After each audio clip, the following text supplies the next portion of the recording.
Medium అందరికీ నమస్కారం. ఈరోజు Andhra Pradesh beverages corporation limited employees, sales and supervisors మేమంతా ఆదోని ఎంప్లాయీస్ అంతా ఈరోజు ఏమిటంటే 2019 నుంచి 2024 దాదాపుగా 5 సంవత్సరాలుగా మేము విధులు నిర్వహిస్తున్నాం. ప్రతి సంవత్సరం మాకు రెన్యువల్ అవుతుంది, అంటే సెప్టెంబర్ టు సెప్టెంబర్ వరకు బాండ్ పేపర్ ద్వారా మేము షూరిటీ బాగా ద్వారా అందజేస్తున్నాము. అది సెప్టెంబర్తో 30 ద్వారా అది మా కాల పరిమితి అనేది ముగుస్తుంది. మేము నిన్నటి వరకు ఎంప్లాయీస్గా మా కర్తవ్యాన్ని నిర్వహించాము. కానీ ఈ రోజు నుంచి కూడా మమ్మల్ని విధులకు హాజరు కమ్మని మా అధికారులు చెప్తున్నారు. కానీ ఎటువంటి జియో కానీ ఎటువంటి ఇన్ఫర్మేషన్ కానీ మాకు ఏమీ లేదు. మాకు అసలు ఉద్యోగ భద్రత కల్పిస్తామని కూడా చెప్పలేదు.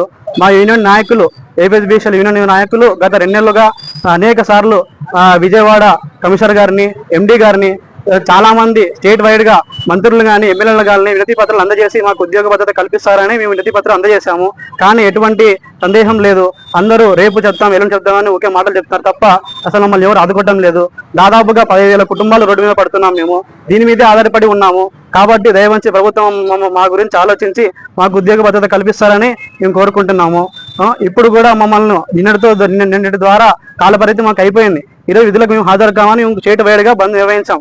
బంధనే కాదు, మేము విధులకు హాజరు కాము. కానీ వీళ్ళు విధులకు హాజరు కానీ మాకు ప్రెజర్ పెడుతున్నారు. మాకు 11 రోజులు చేయమంటున్నారు. అది కూడా మాకు డైలీ వేస్ కింద సాలరీ ఇస్తారంట. అంటే 11 రోజులు చేసి మీరు వెళ్ళిపోయినా దాని అర్థం. తర్వాత మేము ఎక్కడ వెళ్ళాలి? రోడ్డు పడాలా? మేము 10,000 కుటుంబాలు ఇక్కడ దీని మీద ఆధారపడి ఉన్నాము. కాబట్టి దీని నుంచి మా గవర్నమెంట్ ఆలోచించి ఏదో ఒక మాకు అవుట్సోర్సింగ్ లో శాఖలో కలుపుతారని ఆశిస్తున్నాం. పేరు వీరేష్, 1311 సూపర్వైజర్ ఆదోని. ఇక్కడ సిఏ గారిని కలిసాం, సైదులు సార్ని.